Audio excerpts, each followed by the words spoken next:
Hello, children. Today, the topic we are going to discuss is poetic devices. Poetic devices are a form of literary device used in poetry. A poem is created out of poetic devices composite of structural, grammatical, rhythmic, metrical, verbal, and visual elements. They are essentially tools that a poet uses to create rhythm, enhance a poem's meanings, or intensify a mood or feeling.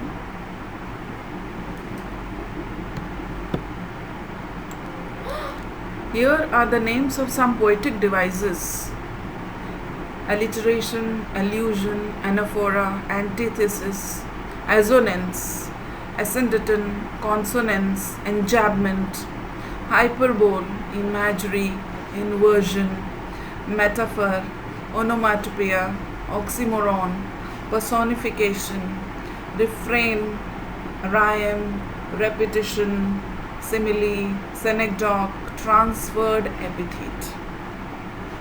Now we'll see what does these devices mean and how it is used in a poem. Alliteration. Alliteration is derived from Latin's latera. It means letters of alphabets. It is a stylistic device in which a number of words having the same first consonant sound occur close together in a series. That means it's a repetition of initial consonant sounds, and it is used to create a rhythmic effect. See some examples. Peter Piper pegged a peck of pickled peppers. So here the sound of P is repeated.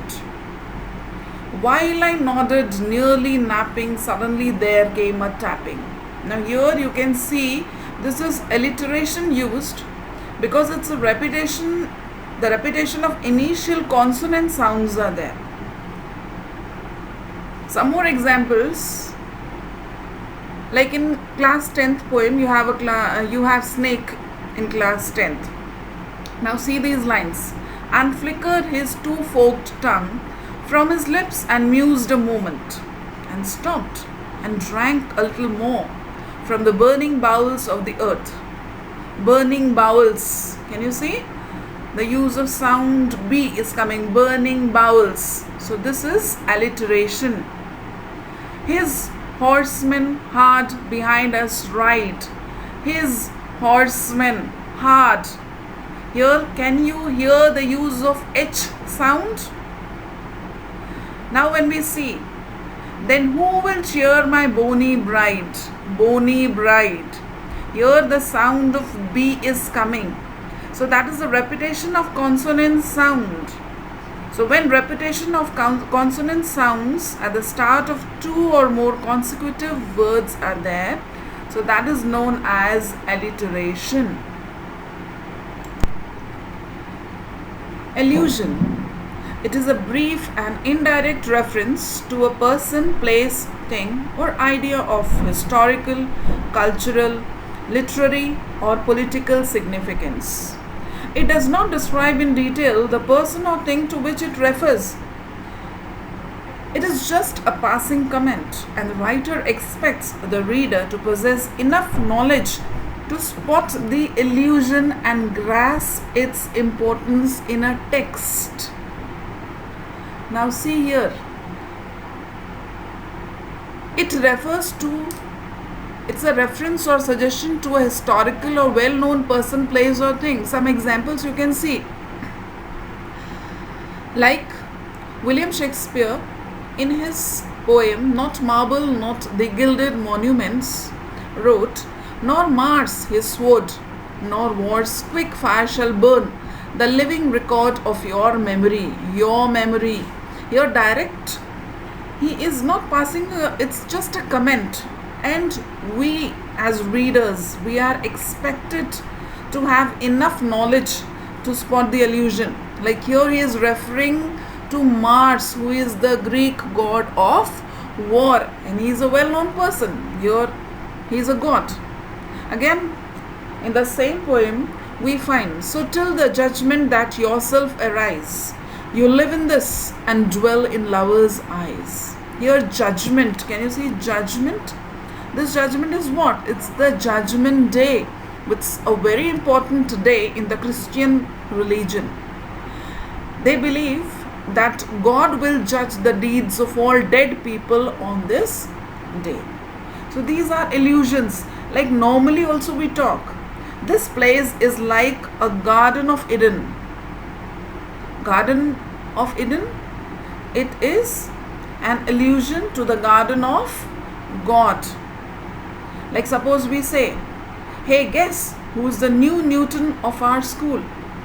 Who Newton of our school? Newton, you know who was Newton?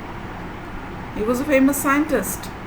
Now here Newton means any genius student.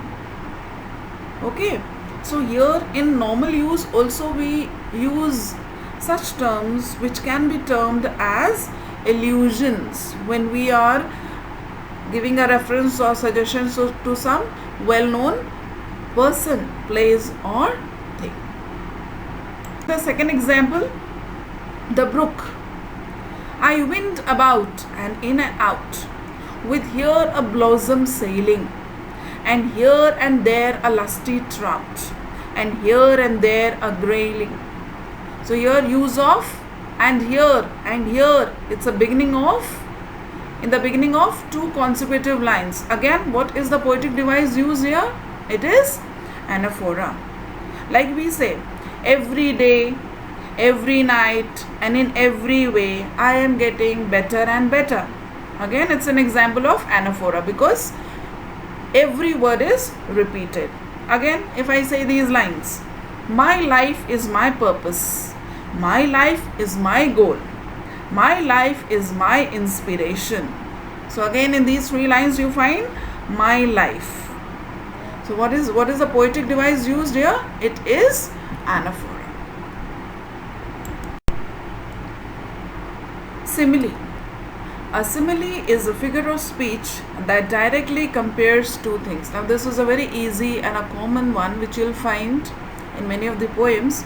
Actually it's a comparison between two things or persons. Now here when you are seeing comparison, it's okay, it is comparison, but there should be words like as or like.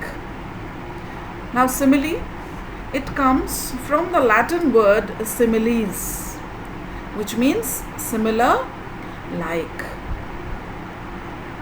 Similes are somewhere used for humorous purposes and comparison. Okay, now here you can see when someone says he is as busy as a bee. Now bee, have you seen, they are very hard workers. Always you will find a bee very busy in doing its work. So when we say he is as busy as a bee, it means he is working hard. Okay, some other well-known similes are as cute as a kitten, as happy as a cow, as light as a feather, as blind as a bat. Now following examples you can see which is regularly used in writing. You were as brave as a lion. Here that person is compared to a lion, and words you can see as is used. Where words like as and like are found, they are known as simile. Like they fought like cats and dogs. He is as funny as a barrel of monkeys. This house is as clean as a whistle. He is as strong as an ox. Now here he is compared to an ox. Watching the show was like watching grass grow. That is as easy as shooting fish in a barrel. Okay, now this is similes. I hope you have understood it. Metaphor. A metaphor is a figure of speech that makes an implicit, implied, or hidden comparison between two things that are unrelated but which share some common characteristics. Now here it is an indirect comparison.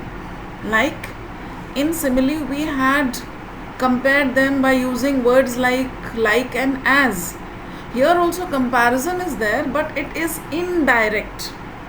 For example, when we read, when we go through the poem The Frog and the Nightingale, there you'll find this line, you are Mozart in disguise. You are Mozart in disguise. Now here the frog's singing ability is compared to the musician Mozart.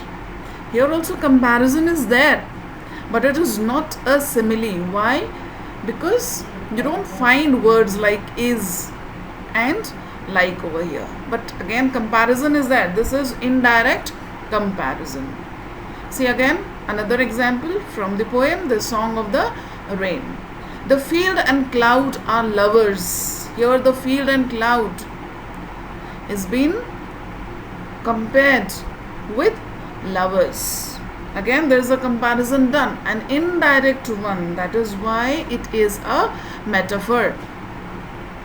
Again when we go through the poem Seven Ages, all the world's a stage, a very famous poem, Seven Ages by Shakespeare. All the world's a stage. Here the world is compared with stage. Now this is metaphor. Again I'll give you one example. When we say my brother is the black sheep of the family. Now your brother is compared to a black sheep. Actually brother, a human being can neither be a sheep nor he is black. But why this comparison is there? Because a black sheep is an unusual animal which typically stays away from the herd. Now probably brother also doesn't want to be in a herd, in a group. That is why he has been compared to a black sheep, because he might be sharing similar characteristics. That is why it is said my brother is the black sheep of the family. Now again don't get confused in simile and metaphor. See here the difference is set. The main difference between a simile and metaphor is that a simile uses the words like or as to draw a comparison, and a metaphor simply states the comparison without using like or as. See for example, when we are using simile, it is to be written she is as innocent as an angel. Here as she is compared to an angel because she is very innocent. But you can see a word is used as in comparison. But when you are using the same sentence in metaphor, you will write she is an angel. Do you see the difference? Here direct comparison is done, whereas here the comparison is implied. Okay. Antithesis. Antithesis is the use of contrasting concepts, words or sentences within parallel grammatical structures. This combination of a balanced structure with opposite ideas serves to highlight the contrast between them. Or you can say it's the use of opposite words in close placement. For example, when we see the poem The Frog and the Nightingale, every night from dusk to dawn. Now dusk means sunrise, dawn means sunset. Now these are opposites and they are in close placements. That is why here which device is used? It is antithesis. Okay. Again, if we see Song of the Rain, the voice of thunder declares my arrival. The rainbow announces my departure. Again you see arrival means when you are coming. When arrival means to come. Departure means to go. Here again two opposite words are used. So what is the device which is used here in these lines? It is antithesis. So what is antithesis? It is the use of opposite words in close placement.